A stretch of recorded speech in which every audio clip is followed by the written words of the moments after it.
저희는 2020년을 맞아서 올해가 정말 최고의 해가 됐으면 좋겠다는 마음으로 최고의 새해 만들기라는 시리즈 설교를 지금 하고 있습니다. 저는 개인적으로 올해가 정말 제 삶 가운데 최고의 해가 됐으면 좋겠어요. 여러분 어떠십니까? 아니세요? 여러분은 일부 때는 한 3분 정도 아무도 다 그러시죠. 사실은 표현 안 하셔도 다 정말 올해가 최고의 해가 됐으면 좋겠다라고 생각을 하실 겁니다. 그런데 만약에 올해가 정말로 최고의 해가 되려면 그냥 생각만 하고 있어서는 안 됩니다. 정말 나는 올해가 진짜 최고의 해가 됐으면 좋겠어. 정말로 올해가 좋았으면 좋겠어. 그런 생각만 하고 있다고 올해가 최고의 해가 될까요? 그러면 얼마나 좋겠습니까? 그렇지만 그렇지 않습니다. 생각과 의향만으로는 결코 최고의 해를 만들 수가 없습니다. 앤디 스탠리라는 분이 한 유명한 말이 있습니다. 의도가 아니라 방향이 삶의 목적지를 결정한다라는 말이에요. 제가 이 말을 처음 들었을 때 이렇게 뭐가 팍 돌아서 꽂히는 것 같았어요. Direction, not intention, determines your destination. 의도가 아니라 방향이 삶의 목적지를 결정합니다. 우리가 아무리 생각하고 있다 하더라도 그 방향으로 움직이지 않으면 어떤 변화도 일어나지 않는다는 거예요. 예를 들어서 여러분들이 강릉에 가고 싶은데 생각은 아무리 강릉에 가고 싶다 하더라도 만약에 부산 방향으로 차를 몰면 그 차는 결코 강릉으로 도달하지 않습니다. 아무리 그런 생각을 하더라도 여러분이 부산으로 차를 몰면 차는 부산으로 가죠. 의도가 아니라 방향이 삶의 목적지를 결정합니다. 따라서 올해 이 2020년이 정말 최고의 해가 되기를 원한다면, 그런 목적지를 향해서 가고 싶으면 여러분들은 실제로 그 방향으로 움직이셔야 합니다. 그리고 그것을 위해서 뭔가를 해야 됩니다. 그러지 않으면 우리의 한 해는 지난해보다 나아지지 않을 것이고 지난해나 올해나 별로 차이가 없을 것이고 어쩌면 더 나빠질지도 모릅니다. 그래서 저는 지난 2주간에 걸쳐서 올 한 해 우리가 나아가야 할 방향, 우리가 추구해야 될 일들에 대해서 나눴습니다. 그것은 매일같이 성장을 추구해야 한다는 것이고, 또 다른 하나는 매일 다른 사람을 섬기라는 말씀이었었어요. 여러분은 그렇게 하려고 노력하고 계십니까, 지금? 그런 방향으로 나아가고 있으십니까? 그러기를 바랍니다. 혹시 여러분들 가운데 제가 했던 그 앞선 2번의 메시지를 듣지 못하신 분이 있다면 인터넷 방송으로 들어가서 우리 교회 홈페이지를 가거나 유튜브로 가서 들으시고, 혹시 들었는데도 생각이 전혀 안 난다면, 그래서 삶에 어떤 변화도 없다면 다시 한번 들어보시고 뭔가를 하시기를 바랍니다. 그래야 우리가 원하는 최고의 한 해라는 그 목적지로 우리 인생이 갈 수가 있습니다. 생각만 한다고, 마음만 먹는다고, 그냥 감동만 받는다고 달라지는 것은 없습니다. 그래서 뭔가를 해야 되는데, 오늘 3번째 시간에 우리는 또 다른 뭔가를 제가 제시를 하려고 합니다. 2020년을 최고의 한 해로 만들기 위한 또 다른 원리를 나누려고 합니다. 기대가 되세요? 감사합니다.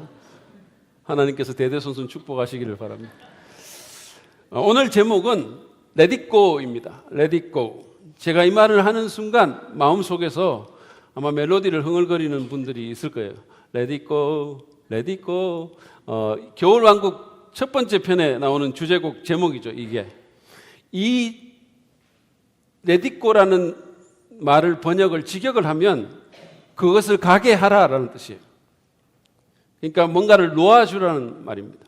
손을 떼고 그냥 냅두라는 말입니다. 오래전에 개그 콘서트에서 이수근 씨인가요? 그분이 아마 구수한 충청도 방언으로 그냥 내비둬라고 말했던 게 있는데, 그게 바로 이거예요. Let it go. 올 한 해가 최고의 한 해가 되려면, 올 한 해가 지난 해하고 다른 한 해가 되기 위해서는 우리는 뭔가를 놓아야 합니다. 뭔가에서 손을 떼야 된다는 거예요. 더 이상 붙들고 집착하지 말아야 합니다. 그게 뭘까요? 우리는 뭐를 냈고 해야 될까요? 제가 먼저 아까 읽었던 그 말씀을 좀 살펴보고 원리를 정리해서 여러분과 나누도록 하겠습니다. 우리가 봤던 그 말씀은 사도 바울이라는 사람이, 원래는 이 사람은 사실은 예수 믿는 사람이 아니었고, 원래는 가마리엘이라는 유대교 최고의 그 랍비한테 훈련받은 바리새인이었죠. 이 사람은 사실은 예수 믿는 사람들을 뭐 세상에서 제일 악한 이단으로 생각하고 그들을 죽이는데 헌신했던 사람이었죠. 근데 어느 날 이 사람이 바뀝니다. 완전히 변하게 되는데 그것은 부활하신 예수를 그가 본 거예요. 예수 믿는 사람들 잡아 죽이러 가다가 부활하신 예수를 보고 인생이 완전히 뒤바뀌어가지고 그래서 핍박자가 기독교 최고의 선교사로 바뀌죠. 이 사람이 이제 그 로마에 있는 그 당시 제국의 수도였던 로마에서 살고 있던 그리스도인에게 보낸 장문의 편지가 로마서인데 그 편지글 가운데 일부입니다. 로마서 6장 16절 상반절 제가 세 번역으로 읽어볼게요. 여러분이 아무에게나 자기를 종으로 내맡겨서 복종하게 하면 여러분은 여러분이 복종하는 그 사람의 또는 그것의 종이 되는 것임을 알지 못합니까? 바울은 지금 우리가 누군가의 또는 무언가의 종이 되는 것에 대해서 말을 하고 있습니다. 그의 논리는 우리가 누군가 또는 무언가에게 그냥 예 하면서 무조건 복종하면 그러면 우리는 그것의 통제를 받아서 그것의 예속이 되고 따라서 우리는 실질적으로 종이 된다는 말씀입니다. 물론 우리는 여기 있는 누구도 신분적으로 노예는 아닙니다. 다 자유민이죠. 그리고 다 하나님께서 우리에게 주신 그 자유의지로 뭔가를 합니다. 그러나 그 행동을 선택하지만 그것이 결국은 나의 자유를 제한하고 나를 누군가 또는 무언가에게 예속시킬 수 있다라는 말씀입니다. 예를 들어서 우리는 누구의 강요도 없이 그냥 완전히 우리 스스로의 자유의지를 갖고 텔레비전을 켤 수 있어요. 그리고 우리가 내 의지로 그 채널을 돌릴 수 있습니다. 그러다가 명품 모피코트를 파는 한 홈쇼핑 채널에 시선이 꽂힙니다. 그래서 진행하는 언니의 말을 듣는 거예요. 그러다 듣다가 자꾸 은혜를 받습니다. 그래서 자꾸 고개를 끄덕이면서 아멘 아멘 합니다. 처음에는 그냥 봤는데 점점 빠져들어가서 그게 없이는 안 될 것만 같은 거예요. 왜냐하면 그 언니가 너무나 놀라운 설득력으로 이게 없이는 안 된다고 말을 하셨기 때문이에요. 적어도 이게 없이는 우아하고 정말 뭐랄까요, 좀 격조 높게 이 겨울을 지날 수 없다고 그분이 말씀했기 때문입니다. 그러면서 그 언니는 다급한 목소리로 지금 시간이 별로 없다고, 지금 남아있는 물량이 별로 없다고 하면서 빨리 전화기를 들라고 얘기를 하는 거예요. 원래 여러분은 처음에 여러분이 텔레비전을 틀었을 때는 그 모피 코트를 살 생각이 전혀 없었어요. 아니 어떤 코트도 사실은 살 생각이 없었습니다. 그리고 여러분의 재정 상황을 보면 그걸 사서는 안 되는 거예요. 지금 만약에 사게 되면 앞으로 1년 동안 여러분의 재정 생활이 힘들어집니다. 여러분의 경제적인 자유가 현저히 제한될 것이고 삶의 질이 상당히 떨어지게 될 것입니다. 그 두세 달 모피코트 때문에 여러분은 계속 라면을 드셔야 되는 거예요. 그럼에도 불구하고 여러분은 그 언니가 말한 대로 전화기를 집어듭니다. 빨리 집어드는 거예요. 그리고는 그냥 질러버립니다. 소위 지름신이 강림한 거죠. 그럴 때 여러분은 그 언니의 종이 되는 겁니다. 자의적으로 했지만 사실은 그 언니의 종이 된 거예요. 또 다른 예를 제가 한번 들어보겠습니다. 여러분은 자의적으로 누군가를 만나고 그 사람과의 관계를 개발시킬 수 있습니다. 그러나 그 관계 속에서 그 사람이 계속해서 나를 통제하게 되고 그 관계가 내게 해로운데도 내가 어쩔 수 없다고 느낀다면, 이게 옳지 않은 것임을 알면서도 계속해서 끌려다닌다면 나는 그 누군가, 그 사람의 종이 된 것입니다. 하나만 더 말해볼까요? 우리는 자의적으로 술을 마실 수 있습니다. 내 돈 주고 내 자유의지로 술을 마실 수 있어요. 그런데 만약에 자꾸 마시다 보니까 술 없이 살 수가 없게 되는 거예요. 술이 내게 해로움을 끼치는 것을 내가 알면서도, 내 건강에 심각한 해로움을 끼치고 그것이 내 관계적인 삶에 어려움을 주는 줄을 알면서도 그것을 계속해서 마실 수밖에 없다면, 어느 노래 가사처럼 난 늘 술이야, 매일 술이야, 맨날 술이야 라고 말하면서 그것을 마시지 않을 수가 없다면 여러분은 그 알코올의 종이 된 것입니다. 뭐 게임도 마찬가지고 인터넷도 마찬가지예요. 바울은 지금 그런 것에 대해서 말하고 있는 겁니다. 그러면서 바울은 그 원리를 죄와 의에 대해서 적용을 하죠. 16절 하반절입니다.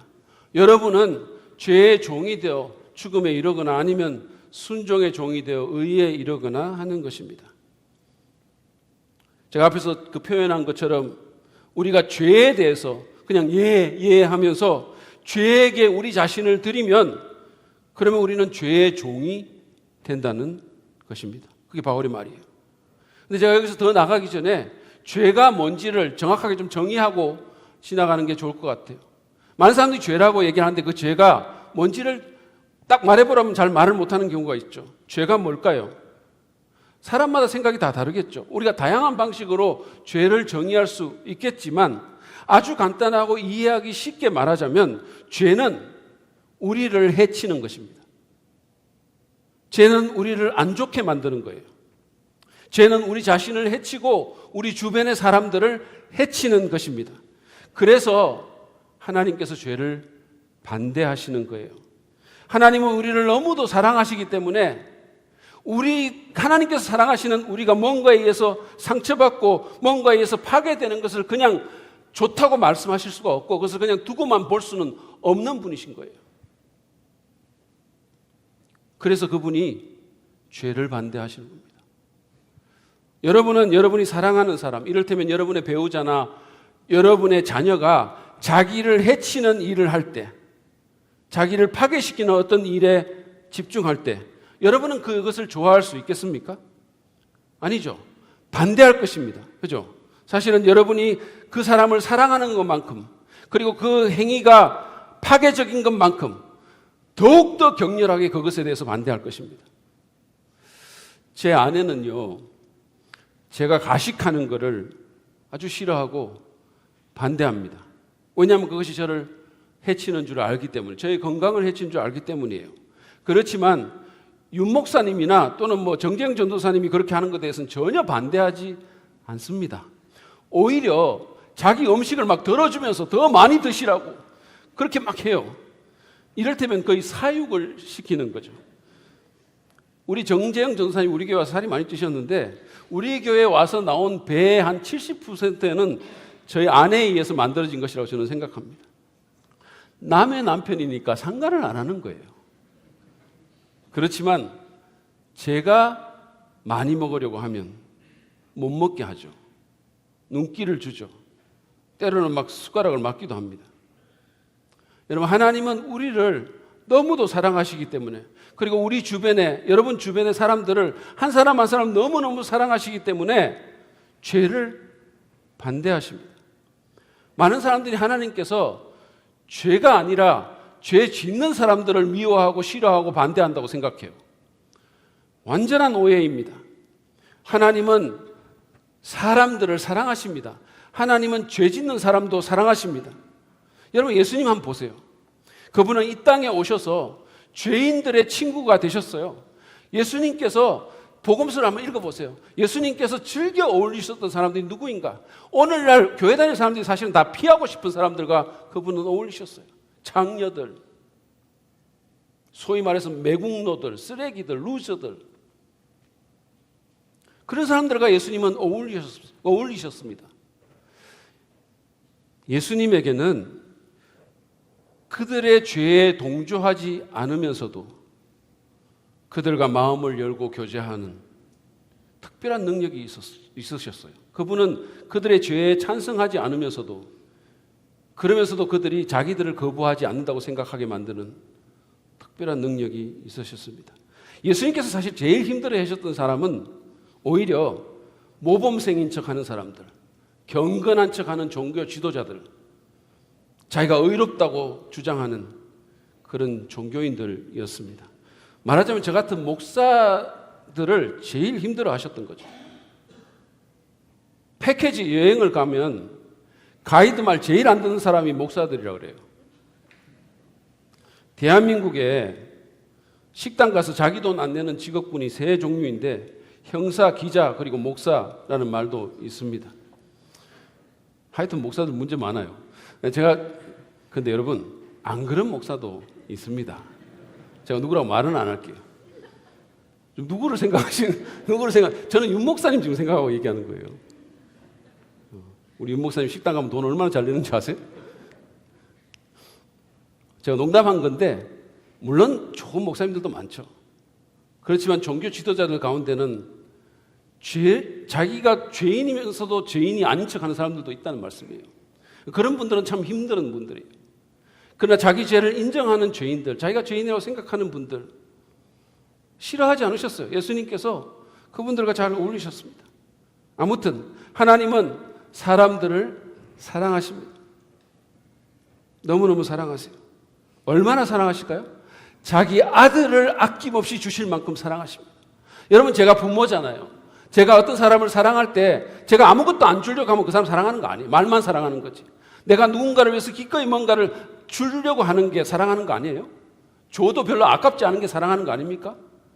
근데 제가 다른 거는 줄 수 있어도 정말 제 자식은 못 줘요. 차라리 나를 주지. 근데 하나님은 자기 아들을 줄 정도로 우리를 사랑하신 것입니다. 그러나 그만큼 그분은 죄를 미워하시죠. 왜냐하면 그 죄가 당신께서 그토록 사랑하는 사람들을 해치기 때문입니다. 그들의 발목을 잡고 그들의 인생을 복잡하게 만들고 그리고 그들을 주저앉히기 때문이에요. 그리고 그들뿐만 아니라 그들 주변의 사람들까지 죄가 힘들게 만들기 때문입니다. 바울은 16절에서 그 죄가 우리를 죽인다고 말을 했어요. 여기 보면 죄의 종이 돼서 죽음에 이르게 한다라고 말을 한 거예요. 여러분, 죄는 우리를 파괴시킵니다. 우리의 양심을 죽이고 우리의 평안을 죽입니다. 죄인은 발 뻗고 못 잔다는 말도 있지 않습니까? 죄는 또한 우리의 자유를 죽이고 우리의 관계를 죽여요. 여러분, 죄 짓고 실제적으로 그 신체가 자유를 빼앗기는 사람들 우리가 보잖아요. 감옥에 가서. 죄는 우리의 자유를 죽입니다. 그 자유를 점점 감소시켜요. 그뿐만 아니라 죄는 관계를 해칩니다. 생각해 보세요. 부부 사이에 죄가 들어가면 그 관계는 상처를 입죠. 그것이 무슨 교만이든 무례함이든 이기주의든 거짓말이든 폭력이든 분노이든 불륜이든 상관없어요. 죄는 부부 사이의 관계를 해치고 심한 경우 그 관계를 죽이죠. 그것은 또한 우리의 미래도 죽입니다. 죄는 우리의 발목을 잡고 우리의 인생을 복잡하게 만들어요. 그리고 우리를 앞으로 나가지 못하게 합니다. 그것 때문에 주저앉아 버린 인생을 우리가 보잖아요. 높이 올라갔다가 과거의 그 죄 때문에 어느 한순간에 확 주저앉아 버린 사람들. 그런데도 우리는 미련하게 그 죄에 탐닉하고 그 죄를 자꾸만 붙들려고 하는 거예요. 그게 우리한테 더 좋은 삶을 주는 줄 알고. 그런데 반대로 그 결과는 오히려 내가 파괴되는 것이고 나의 어떤 것이 죽는 것이고 그리고 내 주변의 사람까지 힘들게 만드는 거예요. 그런데 순종하게 되면 반대의 결과가 일어납니다. 바울은 순종의 종이 되면 의에 이른다라고 말씀합니다. 하나님께 예하면서 순종하면 모든 것이 바르게 된다는 거예요. 많은 사람들이 오해하는 것처럼 순종은 우리를 속박하고 얽매는 것이 아닙니다. 우리의 인생을 막 이상하게 만들고 재미없게 만들고 그렇게 만드는 게 아니에요. 오히려 순종은 우리를 자유롭게 하고 우리에게 더 큰 기회를 주고 우리에게 평안을 가져주고 우리를 당당하게 만들고 우리를 멋있게 만들어줍니다. 그것은 우리의 관계도 바르게 만들어주는 거예요. 여러분, 하나님께 순종해 보십시오. 이를테면 부부가 둘 다 똑같이 하나님께 순종하면 그 관계 끝내주게 됩니다. 더 이상 좋지 않을 수가 없게 되는 거예요. 생각해 보십시오. 우리가 어려운 상황 가운데서도 순종하였을 때 우리의 마음이 어떨까요? 우리가 잠자리에 누워서 하루를 돌아보면서 앞으로 내게 어떤 일이 생길지는 모르겠지만 나는 오늘 옳은 일을 했어. 나는 올바른 선택을 했어. 나는 순종했고 나는 떳떳해. 그렇게 말하는 것보다 더 좋은 삶이 어디 있겠어요? 우리는 당당해지고 자신과 다른 사람들에게 떳떳할 것입니다. 사랑하는 사람들의 신뢰와 존경을 얻게 될 것입니다. 하나님께 순종하는 부모는 자식들에게 별로 부끄러울 게 없게 되는 거예요. 그래서 더 많은 자유를 누리게 될 것입니다. 그래서 영성 작가인 유진 피러스는 자신의 의역 성경 메시지에서 이 구절을 이렇게 번역합니다. 여러분은 경험을 통해 알 것입니다. 자유로운 행위라지만 실은 자유를 파괴하는 행위들이 있다는 것을 말입니다. 가령 여러분 자신을 죄에 바쳐 보십시오. 그러면 그것으로 여러분의 자유의 행위는 끝납니다. 그러나 여러분 자신을 하나님의 길에 바쳐 보십시오. 그러면 그 자유는 결코 그치는 법이 없습니다. 이게 무슨 말일까요? 죄를 붙들면, 죄에 탐닉하고 죄를 붙들면 우리의 미래는 막히지만 죄에서 손을 떼고 하나님께 순종하면 우리의 미래가 오히려 열린다는 거예요.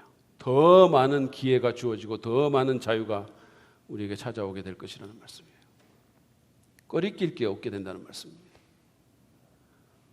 이 말씀을 통해서 저는 2020년 이 새해를 최고의 해로 만들 수 있는 또 하나의 교훈을 나누려고 합니다. 그것은 우리를 얽매고 해치는 죄에서 손을 떼십시오라는 거예요.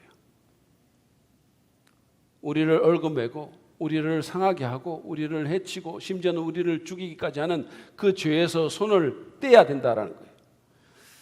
바울이 말한 것처럼 죄는 우리를 죽입니다. 그것은 우리를 예속시키고 우리의 발목을 잡습니다. 죄를 지을 때마다 우리의 무언가가 죽어가는 거예요. 우리의 관계, 우리의 사랑하는 사람들의 어떤 것들, 뭔가가 자꾸 죽는 거예요. 그래서 우리는 죄에서 손을 떼고 그걸 그냥 가게 만들어줘야 되는 거예요. Let it go. 가게 해야 되는 거예요. 그래야 우리의 미래가 열립니다. 저는 이 시간에 여러분이 스스로에게 한번 질문해 보시기를 바랍니다. 내 자유를 빼앗고 나를 앞으로 나가지 못하도록 발목을 잡는 것이 내게 있는가? 나를 주저앉히고 내 삶을 복잡하게 만드는 것은 뭔가? 이게 옳지 않은데, 해로운 일인데 그것을 알면서도 자꾸 끌려가는 어떤 게 있는가? 사람들에게 계속 숨기게 만드는 어떤 것이 내게 있는가? 지금 진행되고 있는 일들 가운데 내 자녀들이 알면 부끄럽고 당황스러워질 그런 일은 없는가? 지금 내가 하고 있는 일 가운데 나를 파괴하는 것, 그리고 내 주변에 사랑하는 사람들에게 피해를 주고 내 미래를 어둡게 하는 일들은 없는가? 한번 질문해 보십시오. 그리고 만약에 그런 것이 있다면 그것에서 빨리 손을 떼시기를 바랍니다. 빨리. 그게 순간적으로 재미있다고, 그게 달콤하다고, 그게 내게 좀 좋은 삶을 선사해 줄 것 같다고, 또는 편안하다고, 또는 그것이 내 욕망을 자극한다고 해서 계속해서 그거를 쥐고 있다가는 여러분은 그것의 종이 될 것이고 결국은 모든 것을 탈탈 털리게 될 것이며 심지어는 죽게 될 것입니다. 제가 언젠가 인도네시아 같은 그 동남아시아 국가에서 원숭이 잡는 방법에 대해서 읽어본 게 있어요. 뭐 무지하게 빠르잖아요, 원숭이가. 거의 날아다니는 원숭이 어떻게 잡을까요? 사실은 이 방법은 굉장히 쉽습니다. 굉장히 간단해요. 어떻게 하냐면 커다란 코코넛 그 열매 같은 거를 구멍을, 원숭이 손이 겨우 들어갈 정도로 구멍을 뚫는 거예요. 그리고는 거기다가 원숭이가 좋아하는 바나나나 땅콩 같은 그런 어떤 음식을 넣어 놓는 거죠. 그리고는 그거를 어디다 원숭이들이 다니는 길에다가 놓아둡니다. 냄새가 냄새를 맡고 그 안에 손을 집어넣어요. 그리고는 바나나를 집습니다. 그리고는 올리는데 구멍이 너무 작기 때문에 손을 웅크린 채는 절대 안 빠져나오는 거예요. 이거를 끄집어내려고 막 애를 쓰는데 사냥꾼이 다가오는 거예요. 사냥꾼이 오는 것을 보면서도 손을 놓지를 못한다는 거예요. 이 원숭이가. 손을 펴고 냈고 하고 도망가면 되는데 이거를 붙들고 있어가지고 결국은 그 사냥꾼에게 원숭이가 잡힌다는 겁니다. 그렇게 사냥한다는 거예요. 우리는 그 원숭이를 바보 같다고 비난할 수 있을지 몰라요. 그렇지만 우리도 그 원숭이 같을 때가 많지 않습니까? 손을 떼고 나오면 되는데 그냥 놓아버리면 되는데 미련을 버리지 못하고 계속해서 붙잡고 있는 거예요. 계속해서. 그래서 이처럼 밝은 새해가 왔지만 여전히 무언가의 발목을 잡혀서 앞으로 나가지 못하는 거예요. 여러분 손을 펴십시오. 그리고 내려놓으시기를 바랍니다. 그게 분노이건 누군가에 대한 오래된 쓴뿌리이건 탐욕이건 어떤 나쁜 습관이건 사람과의 관계이건 아니면 어떤 성적인 것이든 그냥 내려놓으세요. 그냥 가게 하십시오. Let it go. 그냥 가게 하세요. 쥐고 있으면 있을수록 더 위험한 거예요. 여러분의 기회는 더 줄어들고 여러분 안에 뭔가는 점점 더 죽게 될 겁니다. 여러분이 사랑하는 사람들을 위해서, 아니 여러분 자신을 위해서 여러분의 발목을 잡는, 여러분의 무언가를 죽이는 그 죄를 가게 하세요. 손을 떼십시오. 만약에 혼자 힘으로 되지 않으면 도움을 청하시기 바랍니다. 그것은 부끄러운 일이 아니라 지혜로운 일이에요. 우리 한국 문화가 이 체면 문화라 가지고 자꾸 감추는 거죠. 이걸 말을 안 하려고 하고 혼자 그냥 하다가 이게 점점점 커지고 사태가 악화되고 골마지고 걷잡을 수 없게 되고 결국은 사냥꾼에게 잡히는 거죠. 여러분, 신뢰할 만한 친구나 믿음의 공동체, 영적인 지도자, 그것도 안 되면 어떤 전문가에게 상담을 받으시기 바랍니다. 그렇게 해서라도 이 해롭고 위험한 문제를 해결하시기를 바랍니다. 혹시 이 가운데 여러분이 아직 예수 믿지 않는 분이라 하더라도 이 원리는 여전히 적용 가능합니다. 여러분도 만약에 올해를 2020년도를 지난해보다 더 나은 해가 되기를 원한다면, 그렇게 만들려면 여러분의 발목을 잡는, 여러분의 인생을 복잡하게 만드는 어떤 것에서 손을 떼야 돼요. 그것들을 놓아주고 가게 해야 되는 겁니다. 근데 바울은 이렇게 말하면서 여기서 멈추지 않고 우리 그리스도인들, 예수 믿는 사람들을 위해서 이 문제에 대한 보다 근본적인 처방을 17절, 18절에서 제시를 합니다. 그것은 우리가 우리의 발목을 잡는 죄에서 손을 떼고 그것을 놓아주도록 우리에게 동기부여를 하고 우리에게 강력한 힘을 제공할 것입니다. 의지만으로는 안 될 때 바울이 우리 믿는 사람들에게 이렇게 권면합니다. 본문을 보십시오. 그러나 하나님께 감사하는 것은 여러분이 전에는 죄의 종이었으나 이제 여러분은 전해받은 교훈의 본의 마음으로부터 순종함으로써 죄에서 해방을 받아서 의의 종이 된 것입니다. 바울은 로마의 그리스도인들이 예전에는 죄의 종이었는데, 죄에 끌려다녔는데, 예전에는 자기들 발목을 잡고 자기들을 파괴시키는 그 죄의 노예처럼 끌려다녔는데 이제 바뀌었다는 거예요. 이제는 의의 종이 됐다는, 모든 게 변했다는 거예요. 뭐 때문에 그랬을까요? 그것은 그들이 교훈의 본을 받았다, 이렇게 얘기했어요. 교훈의 본을 전해받았다는 거예요. 그게 뭘까요? 그 교훈은 바로 하나님께서 그들을 너무도 사랑하셔서 독생자 예수를 희생하시고 그들의 죄를 위해서 죽게 만드심으로써 믿는 그들을 용서하시고 아무 조건 없이 그냥 받아주시고 인정하시고 그들을 영원히 자녀 삼아 주셨다는 은혜의 복음의 교훈이었어요. 그것은 또한 눈에 보이는 것이 다가 아니고 예수가 부활한 것처럼 그들도 부활할 것이며 이제는 그들에게 좋은 주인이 생겼다는, 부활하시고 살아계시고 그들에게 생명을 주는, 그들을 죽이는 죄가 아니라 그들에게 생명을 주는 예수라는 주인이 생겼다는 복음의 소식, 그 교훈이었다는 거예요. 더 나아가서 그것은 자기들이 그처럼 엄청난 사랑을 받았기 때문에 자기들도 다른 사람들을 그렇게 사랑해야 한다는 그런 복음의 교훈이었습니다. 여러분, 이 교훈이 로마의 그리스도인들의 삶을 완전히 바꿔놨다는 거예요. 이 복음은, 이 교훈은 그냥 종교적이고 이론적인 교훈으로 그치지 않았습니다. 그것은 그저 주일날 교회나 왔다 갔다 하면서 언젠가 죽게 되면 천당 갈 거라는 막연한 기대를 주는 것으로 그치지 않았습니다. 그것은 그들로 하여금 지금 살아가는 이 세상에서 모든 것을 다르게 보게 한 거예요. 자신을 새롭게 보게 만들었어요. 이 복음이. 왜냐하면 이 복음이 우리가 어떤 존재인가를, 우리가 얼마나 하나님께 귀한 존재인가를 알게 만들어줄 거예요. 자신을 새롭게 보게 만들었고, 내 주변의 다른 사람들을 새롭게 보게 만들었고, 하나님을 새롭게 보게 만들었고, 세상을 새롭게 보게 만들었어요.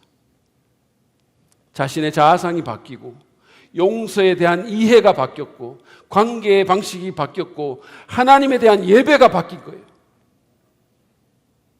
이 교훈은 또한 그들이 자기 자신을 어떻게 대해야 하는지, 그리고 가족과 다른 사람들을 어떻게 대해야 하는지, 돈이나 물건이나 사건이나 직업이나 미래를 어떻게 보아야 하는지, 인생을 어떻게 살아야 하는지에 대해서 완전히 새로운 개념을 심어줬다는 거예요. 여러분, 복음은 절대로 그냥 천당 가는 티켓만 주는 것이 아닙니다. 이 세상에 별로 쓸모가 없고 기껏 하는 것이라고 그냥 우리를 종교적으로만 만들다가 그러다가 그냥 죽으면 천당 가겠지. 이게 복음이 아니라는 거예요. 복음은 우리 삶의 모든 것을 바꿀 수 있어요. 이것들은 사실은 제가 복음이면 충분합니다라는 메시지를 다룰 때 이미 다 했던 내용들이에요. 여러분 생각나세요? 여러분 제가 그때 복음이면 충분합니다라는 인사를 시킬 때 여러분의 표정이 그토록 불충분했던 거예요.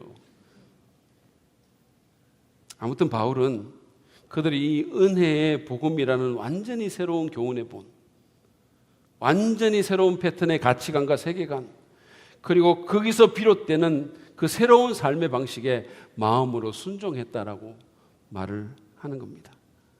자발적으로 기쁘게 순종했다는 것입니다. 그냥 복음을 믿는 것에 그치지 않았어요. 그냥 머리로 믿는 것에 그치지 않았습니다. 그냥 머리로 믿는 것은 어떤 것도 변화시키지 못합니다. 그들은 마음으로 믿었고 기쁘게 순종했어요. 복음에 나타난 은혜에 깊이 감동하고 그 복음의 교훈이 함축하고 있으며 우리로 하여금 살라고 초대하는 그 삶의 패턴을 그들이 받아들여서 그 패턴에 따라서 살려고 했다는 거예요. 그리고 그 순종이 그들을 해로운 죄에서 해방시켜주고 새로운 주인을 섬기는 새로운 인생으로 인도했다는 것입니다. 여러분, 우리도 그럴 수 있습니다.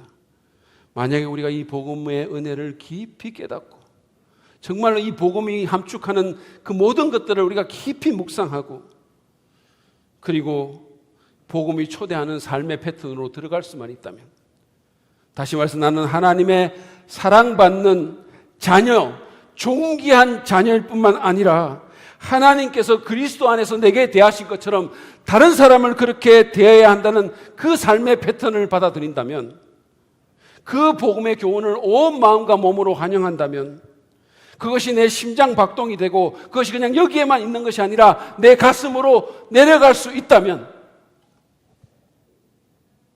그러면 모든 것이 바뀔 것입니다. 그러면 그것은 우리의 발목을 잡고 우리를 주저앉히고 우리 자신과 주위 사람들을 상하게 만드는 그런 죄에서 우리의 손을 떼지 않을 수 없게 만들 것이라는 거예요.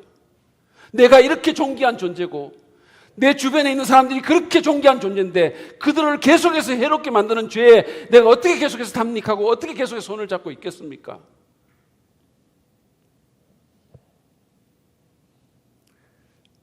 우리가 사랑을 받았으니 우리도 사랑해야 한다는 복음의 가장 중요한 교훈이 우리 삶의 동력이 된다면 우리는 우리 자신과 우리 주변의 사람들을 해롭게 하는 그 어떤 것도 하지 않으려고 할 것이고 기쁨으로 하나님께 순종하려 할 것이고 자유와 생명을 누리는 복된 삶을 살게 될 것입니다. 우리는 오늘 2020년도 이 새해를 최고의 해로 만들 수 있는 또 하나의 비결에 대해서 좀 나눠봤습니다. 그것은 우리를 얽매고 해치는, 우리의 발목을 잡고 우리를 주저앉히는 그 죄들을 놓아줘야 한다는 겁니다.